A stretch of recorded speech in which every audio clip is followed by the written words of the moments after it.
Club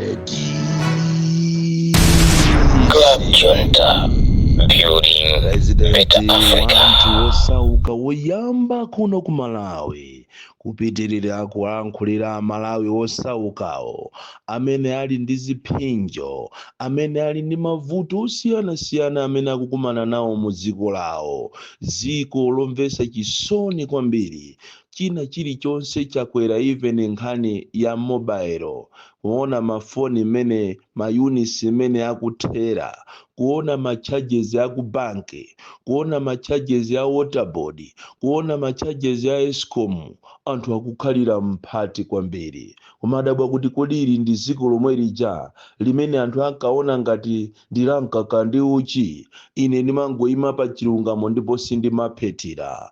Lero tiyalankhulira mabulundi amene anabwera kuchokera kwawo uko, ena anachokera ku Rwanda, ena anachokera ku Burundi chifukwa cha uthawa nkhondo. Anthu amene adakakumana amene mavuto osiyanasiyana muno m'Malawi. Tiyalankhulira ndithu pa zimene akukumana nazo. Inu mukukumbukira kuti anthu amene analandidwa katundu awo, ena anaphedwa, ena ndi ana amasiye anasala okha, makolo awo kumene aliko sakudziwika. Zimenezi zidachitika m'boma la MCP, kuzuza anthu ochokera kunja ma refugees amene anathawa nkhondo osakhala chifukwa cha kufuna koma kumenyera kumene kunachitika dziko lawo. Lero anabwera muno m'Malawi ndikuwalemba anthu ntchito momuno, ena ndikukwatiranso momuno, ndikusanduka azibale athu, kuthandiza nawo chitukuko cha dziko, koma mabulundi adakavutikabe. Nkhani ina tiyalankhulira anthu a business amene adakachitabe struggle pakana lero, nkhani ya forex. Kodi tu m'Malawi muno tikamanena kuti muli madiru, muli katangale wina ndi wa forex amene akupangisa anthu a business kuti business zawo zichite collapse. Kuti munthu upeze forex masiku ano ni nkhani yovuta kwambiri. Komanso tichita expose zimene zikuchitika ku Reserve Bank of Malawi, nkhani ya golidi amene amagulidwa kumeneko, komanso nkhaniso ya forex. Koma tisanafike kumeneko timati tikaliyamikire boma la Malawi la DPP, because timatchula kuti DPP chifukwa this is a political government, and icha Malawi mukuyenera mumvese nthawi ija tinali ndi boma la MCP because it was then a political government. Lero liso tikuliyamikira boma limeneli la DPP chifukwa cha nkhani yokongola kwambiri. Ndipo ndili ndi tears of joy titamva kunena kuti kafukufuku wa ndege imene ndapha Vice President Chilima komanso anthu ena 80 akuti akufuna amuyambireso kawiri. Iyi ni nkhani yomveka bwino kwambiri, nkhani yosangalatsa kwa Amalawi amene amafuna chilungamo, amene akhala akulira zakazi kuti afunefune chilungamo chimene chinachitika makamaka paja pa 10 June 2024. Anthu akulira, anthu anadandaula kwambiri. Ndipo inu chimene mwapanga DPP ichi musachione ngati chimeji chophweka kuti kuchikuchita raise profile yanu. Anthu anali akulankhula zambiri kunena kuti zoona a DPP sakufuna kufufuza imfa ya Chilima, chifukwa ti imfa ya Chilima anthu sanali ndi kukhutira makamaka ripoti limene lidatuluka mbuyomo. Anthu anali akudandaula kwambiri. Ndipo tikunyadireni inu a DPP kunena kuti sopano mwagaramuka kumene mmagonako, mwapanga chinthu choyenera chimene Amalawi ambiri kuchokera kumsanje pakana kuchitipa nkhotakota mchinje amachidikirira. Ziko lino likhale ziko la kafukufuku, anthu asamangofa chisawawa, anthu aziziwa chimene chinachitika kwa m'bale wawo amene anamwalira. Andi imfa zophanazi m'Malawi muno zilimo zambiri, andi panafunikira pakanakhala special commission yokuti izifufuza imfa zina zili m'mizimu. Anthu ambiri alibe maasa azibale awo amene anamwalirira. Even lokupita ku polisi masiku ano kukachita ripoti kunena kuti m'bale wathu waphedwa, amapezeka kuti okupha munthu uja amapita ku polisi nikukatuluka ku the following day. Nkhani yache osaiziwa bwinobwino kuti kodi chamutulutsisa munthu ndi chani, yeti munthuyo anapha munthu. Kukuchitikatu zinthu zambiri muno m'Malawi. So ndizonyadisa kwambiri kuti inu a DPP mwaganiza kuzonena kuti kafukufuku wa ndege ya kuchikangawa apangidwenso kawiri. Ndikunyadireni kwambiri, nkhani yosangalatsa koopsa, ndipo ine sinayembekezere kuti izi zingachitike chifukwa Malawi ambiri anali ndi chikayiko. Koma apa zimene mwapanga inu a DPP, mukadyere nyama apita muthalika konse kumene muliko. Ndi nonse a DPP mukadyere nyama. Iyi ni nkhani yofunikira kwambiri. Ngati amene anapanga chiwembu chilima, ngati chiwembu chinachitika, anthu onse agalu amenewo amangidwe. Ndipo zinangovuta kuti tinachita adopt ati democracy ikanangokhala nthawi ya makako basi aliyense kumudula mutu kumupha live anthu akumuona, ngati ku stadium kujako kuwatenga agalu amene anapanga za chilima ndikukaphera kuje nikujako ku stadium kuja opanda mese, chifukwa ndi uchisiru kwambiri kuti wina acha akakhale mwana wa masiyerero, akakhale mkazi wa masiyerero, chifukwa cha agalu ena achi andale ndikumaka apha anzawo. Ndi uchisiru kwambiri. Izi zifufuzidwe zeni zifufuzidwe, ndipo ine ndizakhala okondwa kwambiri nditaziwa chilungamo. Nkhani yathu yoyamba lero tikukamba za Maburundi amene akuvutikabe pakana lero, amene akukumanabe ndi nkhanza zosiyanasiyana, makamaka nthawi ija ya MCP, amene anapita kumakagwira Maburundi, kumabera ndalama zawo, kumapha, kuabera katundu wawo. Ndipo tikunena pano katundu wawo wina wa Maburundi, kuphatikizapo nyemba, kuphatikizapo nandolo, kuphatikizapo chana, kuphatikizapo soya. Katundu wina ndino wa mugolosale ali ku area 30. Ndipo zimene zidachitika nthawi ya MCP.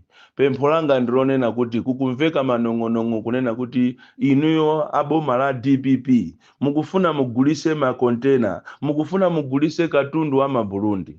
Nthawi zina osamatenga soka kokuchaicha. Awa ni malangizo amene ndikufuna kuti ndikupaseni inu a DPP. Andiutenga umene upite kwa abwana Mutharika, komanso inu a Inspector General of the Malawi Police, ndi a Minister of Homeland Security Mukito, komanso inu a Norman Chisale, kunena kuti ganizo lokuti mugulise katundu wa Maburundi including makontena, mutenga nazo soka. Chimo limene limunapanga si inuyo, anapanga ndi IMCP pofuna kuti achite satisfy their selfish minds, kufuna kunena kuti abere anthu amene wawa makobiri, abere anthu amene wachuma chawo. Ena tikunena pano anaphedwa mboma limene la MCP, chilungamo chake ndi chimenecho. Lero inuyo mukufuna muchite inherit machimo a anthu ena, mukufuna mugulise katundu makontena ama Burundi, and yeti anyake alimo muno muziko muno. Ena ali Munchesi, ena ali Mukawale, ena ali Mwabiwi, ena ali Kusalima, ena ali Kukasungu. Inu zoona mukufuna mukagulise, ndithu mukagulise mauje katundu wa Maburundi ndizoona. Osaimbira anyake okuti mubwere kuno muzatenge katundu wanu bwa. Katundu yondo wanu. Komatu nthawi zina anthu chimene timafera sitimachiziwa. Nthawi zina anthu timangoona masoka akubwera, mwina anthu kumadabwa kuti kodi abale pakhoma pano anthu angu mwalirapo chifukwa chani. Kodi ifeyo kalekale tinali ochita bwino chifukwa chani? Amakhala ali madandaulo a anthu ena.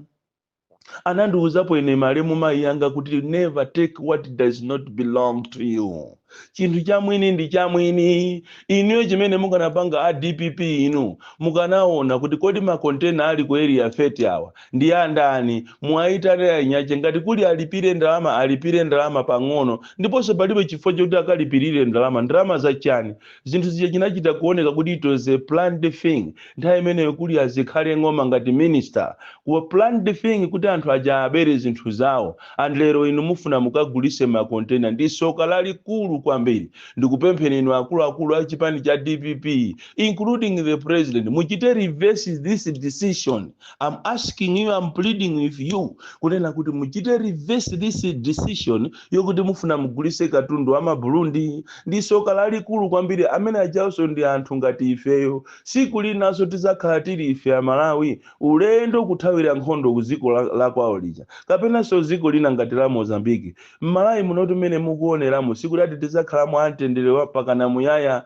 lilipo siku limene anthu atazathamange munomo chifukwa cha uchisiru umene umachitika muno Malawi. Azafikapo anthu ena cha azatopa chifukwa cha munomo mulitu mfutitu munotu muli zigawenga. Izi zinachitidwa za pa crossroads izi musazitenge laitire, chimeja ndi chiyambi cha zinthu zokuti zinthu zikuonongeka ndipo muno anthu azathamanga ndi machaka munomo. Lero mukufuna muzipangira nkhaza ma Burundi mukulakwa kwambiri. Anthu amene ajawo mukayang'ana ali ndi magazi ngati ifeyo, nkhope zawo zichasonga maziyang'ana mumakhoza kumamuona wina aja kumaoneka ngati ndi wakuphalombe, kumamuona wina aja kumamuona ngati amene itu uyu anabadwira kujeni kulilongoti amene kwanjewa mmene akuonekera uyu ndi wakudeza chifukwa tonse amene ndife anthu okuda. Chonde ndikupempheni inu a DPP ganizo lokuti mupange auction ma container, mupange auction katundu wa ma Burundi mutenga nazo soka. Awa ni malangizo anga aulere. Nkhani ina ndi anthu a business amene ndikufuna ndi alilirero. Kodi mukuziwa kunena kuti business community ikuzunzikabe pakana lero kuti apeze forex it is a tall order. Anthu akuzunzika kopsa kuti apeze forex ndekuti 1 apite pa black market, 2 ahonge ndalama. Ngati iweyo ulibe ma connection kwa anthu andale ndekuti business yako ikuthera pompo. Tikuuze ni business kapena dziko labwino limayima pa forex. Ngati muziko mulibe mo forex ziko limakhala lopanda chitukuko, limakhala ndi mavuto, komanso zinthu zimakwera kwambiri. Zinthu tuzakwera sikulati mmene tasintha boma ndekutati zinthu zasika. Zinthu zakwera kwambiri, anthu akuzunzika. Even mukaone mmene akuchajira anthu amaselefoni. Maselefoni ito awa avuta kwambiriwa. And I don't know kuti amakra mukupanga chani. Munayenera mwaitana amene awa Airtel komanso a TNM. Ngati atopa mukanabweresa makampani ena lero kuti ugule voice bundle mmene ikuthera kudabwa kuti ugule maujeni mayunisi wambawa mmene akuthera iwenso kudabwa kuti zikuyenda bwanji. Kale lija ukati ukagula voice bundle umakhala naye mwina 1 week ukulankhulabe, lero 20 minutes upeza voice bundle ija yonse yatheratu. Ndizomvesa chisoni kwambiri. So anthu a business akuzunzika kopsa kumbali ya forex. Lero mabanki ambiri akugulisa forex pa black market, akumaitenga forex ja ndikukaitana anyamata pa black market ndikuigulisa akapanga ma profit agawane kupita ku banki lero kuti uitanise katundu kunja. Nanga anthu amene amapanga za mankhwala, amene amapanga business zosiyana zoitanisa katundu kuchokera kunja akuchita safa kwambiri. Andi izizi zipangisa kuti ziko lino mukhale mavuto. Andi iyi kundibweresa nkhani yanga ya ku Reserve Bank chifukwa nchitidwe umene wa forex uliso ku Reserve Bank kumene kuli akulu ena akumatenga forex je ndikumaithawisa ku Reserve Bank kuja ndikukapasa anyamata pa black market ndikumagulisira ndikumagawana ma profit. Even nkhani yomwe ya gold paja gold ito analengeza kunena kuti azigula ndi Reserve Bank.